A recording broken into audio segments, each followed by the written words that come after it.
I'm gonna double them, but give me more volume in the headphones. Loud as possible without killing. I got it now. I got it. Watch out now. I got it. Hold on now. I got it. Play the beat. Okay, let's get serious. First of all, it's not a joke. It's very serious. Christmas album, Merry Christmas, Feliz Navidad. We just want to send this out to my man right now. Tell me, how do you pronounce your name? Tupac. Tupac. Remember, like two and Pac like pocket. You won't go wrong. Just Tupac. Good. Looking good.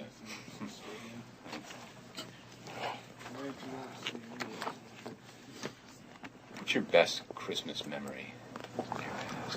Let me see. When I thought we didn't get any gifts for Christmas, I was in Baltimore.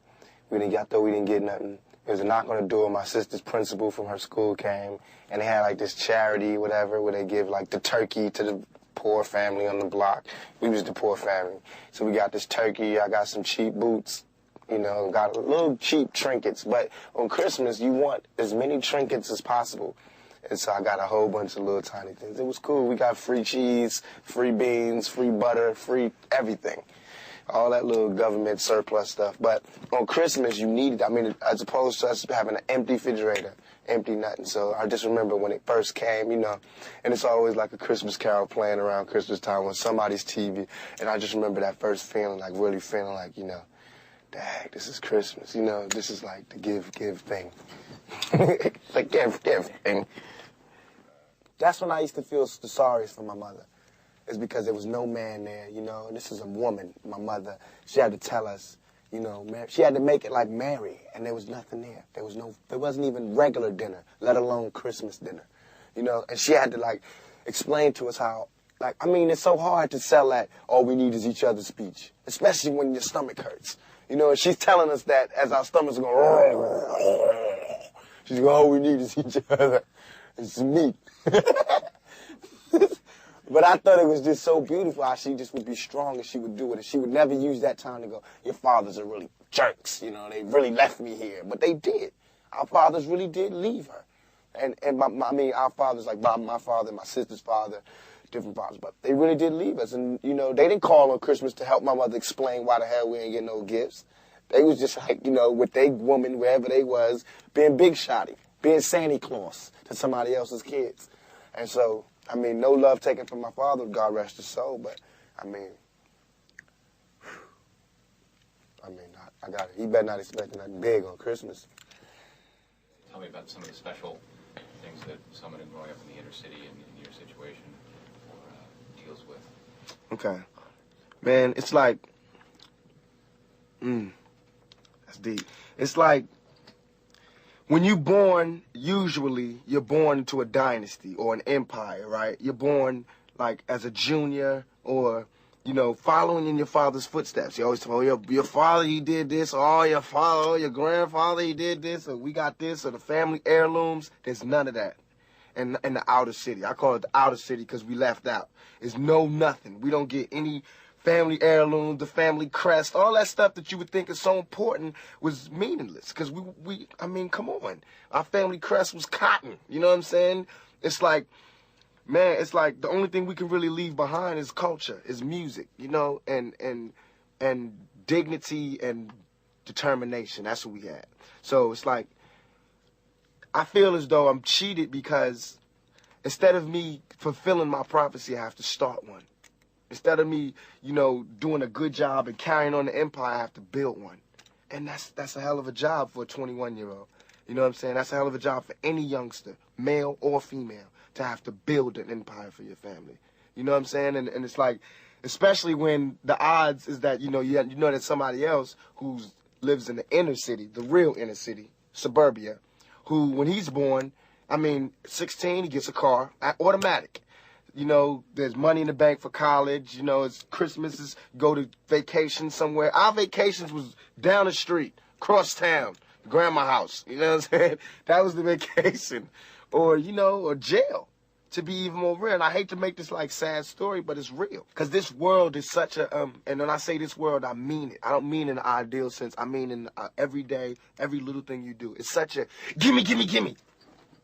Everybody back off. You know, everybody's like, you taught that from school, everywhere. Big business. If you want to be successful, you want to be like Trump, gimme, gimme, gimme, push, push, push, push, step, step, step, crush, crush, crush. That's how it all is. And it's like, nobody ever stopped. Just, you know, I feel like, instead of us just being like, slavery's bad, slavery's down, bad whitey, bad whitey. I mean, all right, let's stop that. And everybody's smart enough to know that, I mean, we've been slighted. And we want ours. And I don't mean by like ours, 40 acres and a mule, because we're past that. But we need help. I mean, for us to be on our own 2 feet, us meaning youth or us meaning black people, whatever you want to take it for us to be on our own 2 feet, we do need help. Because we have been here. We have been a good friend. If you want to make it a relationship type thing, we have been there, and now we deserve our payback. It's like you got a friend that you don't never look out for. You know, you dressed up in jewels. Now America's got jewels, and they paid and everything, and they lending money to everybody except us. And it's like, you know, everybody need a little help on their way to being, you know, self-reliant.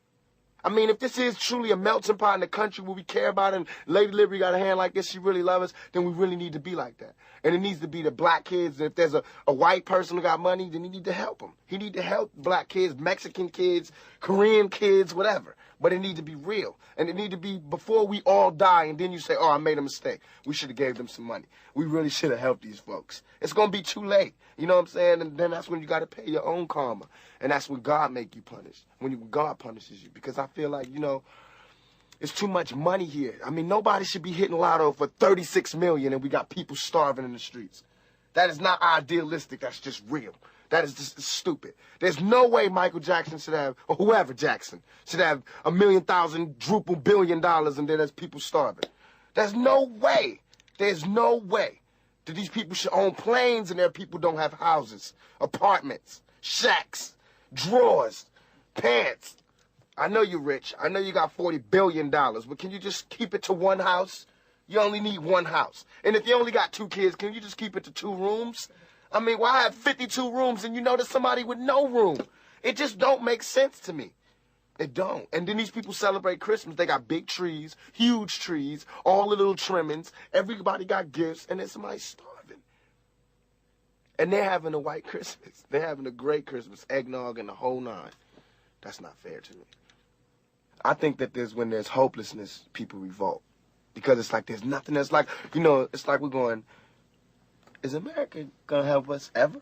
You know, because, I mean, we know for a long time they haven't. Are they ever? And it's like all these things are showing us no. And you know there's somebody going, no, they're not going to help you. No, they're not going to help you. And then, of course, we seeing, no, they're not helping us. All BS aside, it all comes down to we got to survive. I mean, even warriors put their spears down on Sundays. We got to survive here in this country. Because I'm not going back to Africa.